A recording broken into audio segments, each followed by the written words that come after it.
Ok. Vamos então para um telefone, doutor Enéas. Tem gente na linha. Alô? O sentido da vida. Cada ser humano é um universo em miniatura. Cada ser humano tem aspirações que são diferentes quando a gente sai de um para outro, representante dessa espécie.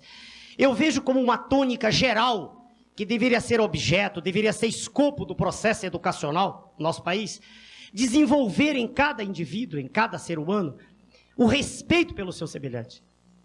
Na medida em que cada um de nós aprender que a matéria de que cada um de nós é feito é idêntica à matéria com que todos os outros são feitos, na medida em que cada um de nós tiver consciência que não há nada de intrinsecamente diferente que nos separe a nós todos, seres humanos, quando nós tivermos consciência que a palavra semelhante quer dizer semelhante mesmo, nós todos nos respeitaremos melhor. O que eu dou como mensagem de vida em toda a minha vida de educador, para mais de 20 mil jovens que me deram a honra de estudar comigo, é sempre essa mensagem de respeito ao ser humano. Não adianta se brigar, como se fala muito aí, direitos humanos, que a ditadura fez isso, e metade da população passa fome. E crianças viram latas de lixo para achar comida. Isso é um absurdo. Enquanto isso não for corrigido, nada mais tem sentido para mim. A mensagem que eu trago sempre é essa. Olhar para o outro indivíduo, para a pessoa que... A diferença entre o indivíduo que limpa o chão e um astrofísico é uma diferença de informação. O que limpa o chão aprendeu muito pouco, coitado. Ele sabe apenas limpar o chão. Mas ele é tão útil quanto o astrofísico. Ele tem direito a uma vida digna. Esse, para mim, é o sentido da vida. Quando eu não me sentir mais útil, quando eu sentir que eu estou pensando só em mim mesmo, eu não tenho mais direito de estar vivo. É assim que eu penso. 3 militares do Exército são presos. Eles foram condenados pela trama golpista. Gabriel Máximo. Exatamente, Viegas. O Exército informou há pouco que o major da reserva, Ângelo De Nicoli, foi preso em Vila Velha, no Espírito Santo, enquanto o tenente-coronel Guilherme Marques de Almeida e o subtenente Giancarlo Gomes Rodrigues, que foram detidos em Brasília e ficarão no batalhão de polícia do Exército aqui na capital federal. Eles estão sendo presos depois que o ministro Alexandre de Moraes decretou o fim da ação penal contra eles. Os militares foram acusados pela Procuradoria-Geral da República de usar a estrutura da ABIN, a Agência Brasileira de Inteligência, para espionar adversários políticos, criar e espalhar informações falsas contra o processo eleitoral, instituições democráticas e autoridades que ameaçavam os interesses do grupo golpista. De Brasília, Gabriel Máximo. Gente, o Ministério da Fazenda anunciou um acordo entre a Receita Federal e a Agência de Fronteiras dos Estados Unidos para combate ao crime organizado. A iniciativa acontece em meio à avaliação do governo Trump de classificar as facções criminosas do Brasil, sendo o Comando Vermelho, grupos também do PCC, como terroristas. A iniciativa visa integrar esforços de inteligência e de operações conjuntas para interceptar remessas ilícitas de armamentos e de entorpecentes. A gente vai acompanhar qual será o desfecho e o resultado final desse acordo que foi firmado nesta semana, viu, Márcia? Olha só, o Hezbollah afirmou ter realizado novos ataques contra soldados israelenses no sul do Líbano na manhã desta sexta-feira, o que eu disse agora há pouco. Segundo o grupo, foguetes foram disparados contra tropas em Ouataquian, pouco antes das 6 horas da manhã, no horário local. O grupo, apoiado pelo Irã, também declarou ter atingido o assentamento israelense de Kiryat Shmona, na fronteira, como uma resposta a uma suposta violação do cessar-fogo. Mesmo com a trégua em vigor entre Estados Unidos e Irã, os confrontos entre Israel e Hezbollah continuam. Autoridades internacionais defendem que o acordo também inclua o território libanês, mas não há um consenso entre as partes. O governo iraniano reforçou que a continuidade das negociações depende do cumprimento integral do cessar-fogo. Segundo Teherã, isso inclui a interrupção dos ataques no Líbano. Já Israel nega que o país esteja incluído no acordo. O primeiro-ministro Benjamin Netanyahu afirmou que não há trégua na região e que as operações militares contra o Hezbollah continuam. Netanyahu também defende a abertura de negociações diretas com o governo libanês, com o objetivo de desarmar o grupo e buscar um acordo de paz duradouro. Do lado libanês, a resposta foi imediata. As autoridades afirmam que não há possibilidade de negociação enquanto os ataques estiverem em curso. Em meio a discussões públicas nas redes sociais com Eduardo Bolsonaro, o deputado federal Nicolas Ferreira, do PL, defendeu nesta quarta-feira, 8 de abril, a união do grupo político em torno do senador Flávio Bolsonaro, apontado como principal pré-candidato da oposição ao presidente Luiz Inácio Lula da Silva na disputa pelo Palácio do Planalto. Confira os detalhes neste vídeo. Mas antes, não esqueça de se inscrever no canal e ativar o sininho das notificações para ficar por dentro do que acontece no Brasil e no mundo. Abre aspas. Ninguém mais aguenta o Lula. Ninguém aguenta a esquerda, fecha aspas, afirmou o parlamentar durante evento realizado em Brasília, que marcou o lançamento da pré-candidatura do deputado Domingos Sávio ao Senado por Minas Gerais. Flávio Bolsonaro e outras lideranças do partido também participaram do encontro. Nicolas Ferreira ressaltou ainda o peso eleitoral de Minas Gerais, lembrando que o estado teve uma das disputas mais equilibradas no primeiro turno de 2022. Na ocasião, Lula venceu com 50,20% dos votos válidos, uma diferença inferior a 50 mil votos em relação a Jair Bolsonaro. Abre aspas.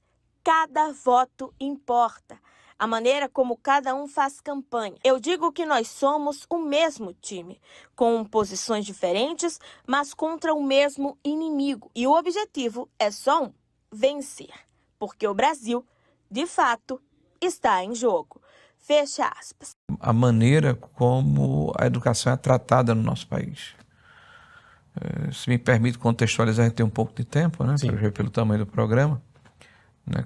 Quando houve a mudança do nosso sistema de ensino no final dos anos 60, princípio da década de 70, né, havia um modelo de ensino em que a excelência dos professores no ensino público era uma marca, em contraponto ao ensino privado, que com raras exceções não tinha a qualidade do ensino público. Meus pais falam isso. É paradoxal, mas é verdade. Você tinha praticamente a universalização do ensino primário, antigo primário, que hoje é o Fundamental 1.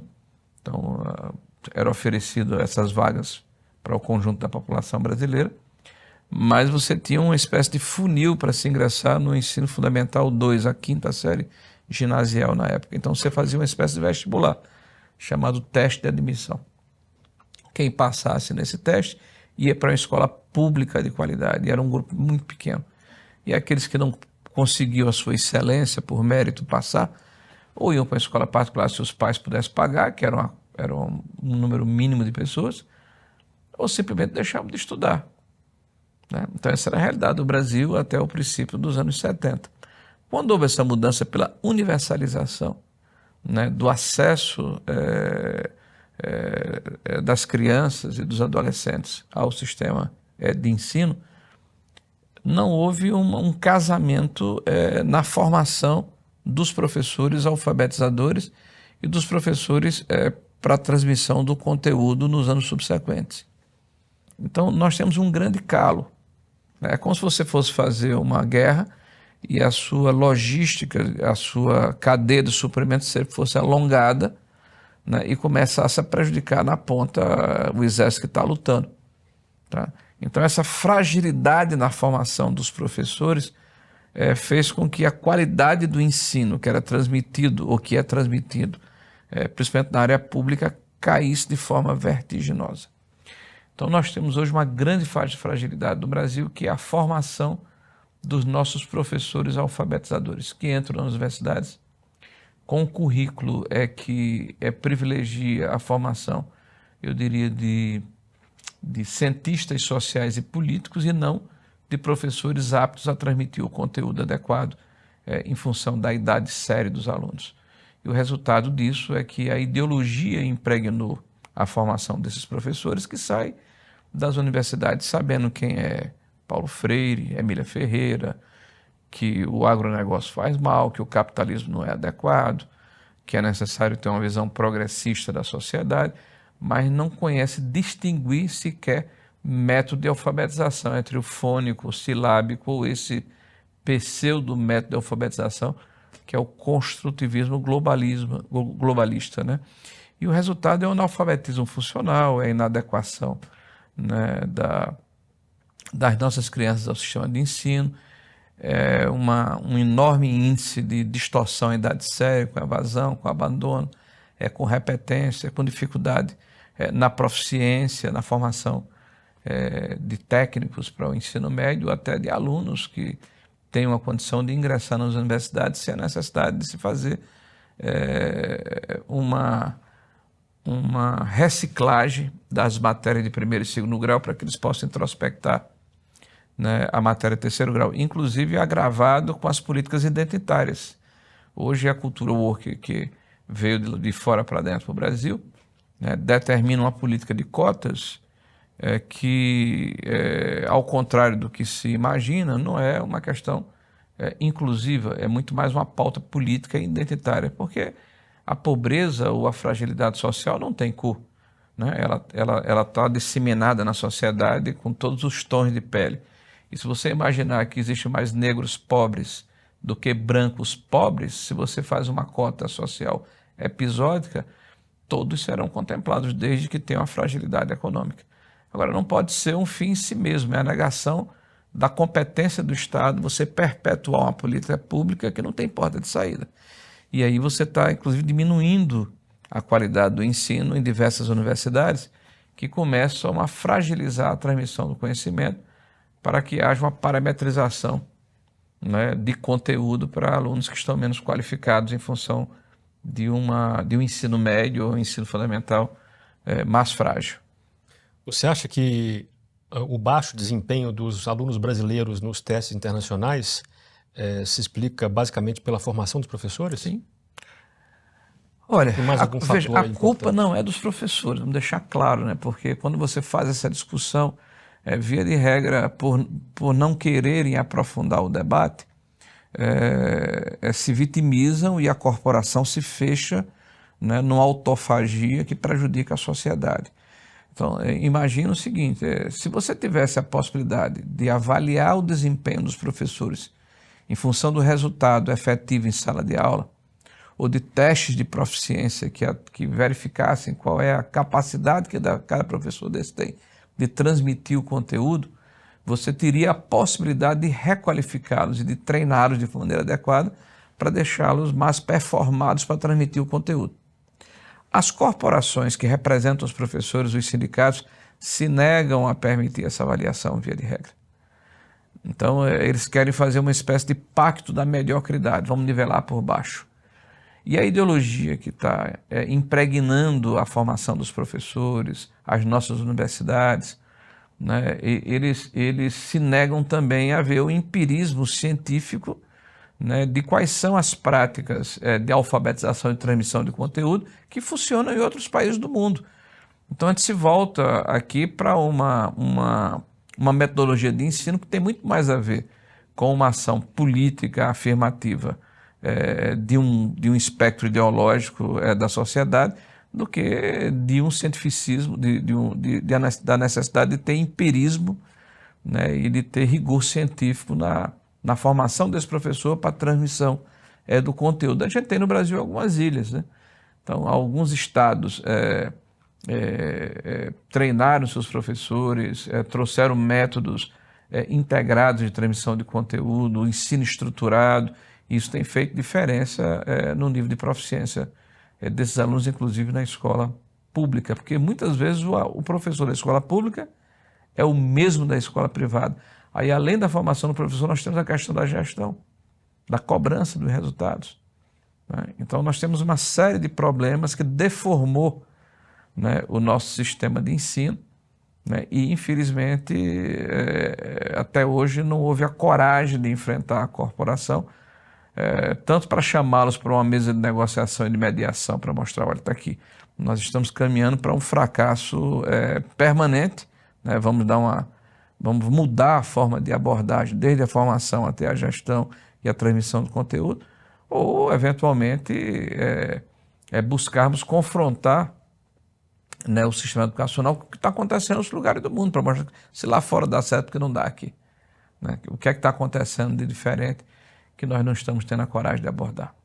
Senador, você acha que nós temos hoje no Brasil um projeto de país? Não. Eu acho que existem soluços episódicos, né? Existem ilhas de excelência novamente, né? Você tem instituições, você tem fundações, você tem algumas experiências administrativas positivas, mas via de regra as políticas públicas virtuosas não têm continuidade. Então elas começam, elas têm um apogeu, e se algum grupo político é diferente e assume a administração ou do município, ou do estado, do governo, há um hábito de descontinuar essa política, porque ela pode ser atrelada ao grupo adversário. Então, no Brasil, acho que falta uma cultura de pertencimento, quer dizer que o Estado ele precisa funcionar independente de quem ocupa o poder, que deve ser necessariamente episódico em função do nosso sistema político, que é uma democracia liberal e que prevê com muita sapiência a alternância do poder.